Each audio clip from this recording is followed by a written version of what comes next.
Bah Aurélie Preston et Nadège sont devenus amis alors que dans les Anges 8, c'était la guerre. On n'a jamais été en guerre dans les Anges 8, on s'est toujours parlé en off. C'est à la caméra que ça ne matchait pas, elle et moi. C'est ouf, hein. Mais sinon, c'était la seule meuf à qui je me confiais, etc. Et on a toujours été amis. L'année dernière, je fêtais mon anniversaire avec elle à Saint-Martin pour la villa. Elle m'a régalé, Nadège. Donc, ouais, ok, de ce que vous avez vu, voilà. Mais en réalité, encore une fois, c'est pas ça. Donc, mes copines écoutent du Aurélie Preston. Bah, c'est lourd, bien sûr. Aurélie Preston, elle a vraiment la gueule d'une bratz. Ouais, bah, tu vois, c'était mes poupées quand j'étais jeune et tout, et je kiffe le swag d'une Bratz, quoi. C'est trop lourd.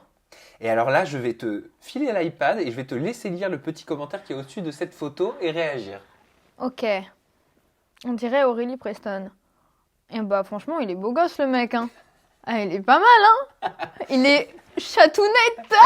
Il y a un côté chatounette. Tu Ouais. trouves qu'il y a quelque chose? Bah, la bouche, quoi. Les yeux verts. Voilà.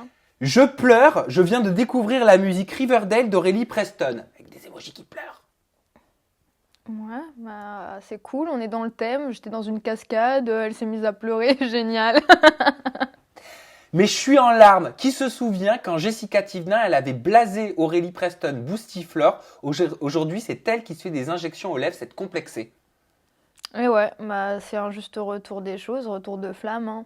Hmm. Voilà, hein. Ça a été beaucoup mis en avant, parce que j'ai encore celui-ci. Jessica Thivenin se moquait d'Aurélie Preston en l'appelant Boostiflore. Elle est immonde avec ses injections.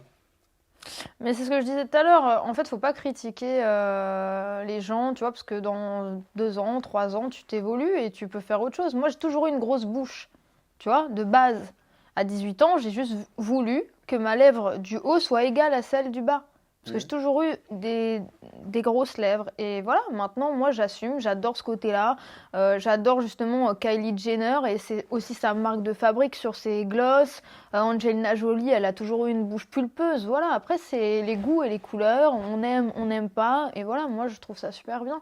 Et tant mieux si Jessica, aujourd'hui, elle se sent mieux et que elle ose faire le pas, tu vois. Hmm. Parce qu'il y a beaucoup de gens qui, en fait, critiquent parce qu'ils adoreraient pouvoir faire des choses.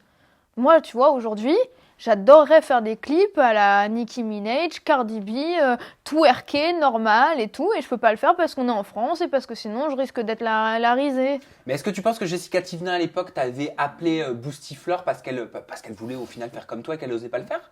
Bah peut-être, ouais. Parce que sinon je comprends pas en fait pourquoi attaquer sur le physique. T'as pas d'argument contre une personne, t'es obligé de prendre quelque chose en fait que toi peut-être tu n'aimes pas ou peut-être que t'aimes bien au final. T'as dit c'est juste retour de la médaille. C'est ce que tu ressens vraiment? Bah, c'est le karma, parce que oui, à un moment donné, quand tu critiques quelque chose, mais qu'au final tu fais pareil, c'est un petit peu compliqué au niveau de la cohérence. T'as l'impression d'avoir été précurseur? Mais j'ai été précurseur des laces, de plein de choses en fait. Et aujourd'hui, tout le monde le fait, ça choque personne. Tu vois, quand une Rihanna porte une lace rose ou blonde et que le lendemain elle est brune, etc. Ou pareil pour les autres, tout le monde trouve ça lourd. Et aujourd'hui, toutes les youtubeuses sont là avec des lace wigs de malades. Et voilà, moi franchement, j'adore. Je suis toujours à la pointe de la technologie, à la pointe de ce qui se fait dans tout. Et j'adore l'esthétisme. C'est vraiment ma came, tu vois. Pour moi, un artiste, ça se doit d'être performant sur tous les niveaux et d'avoir un physique qui est irréprochable, d'être toujours parfait. Voilà, je vais au sport, tu vois, c'est voilà. Après, moi, je veux juste un truc, c'est que les gens se sentent bien.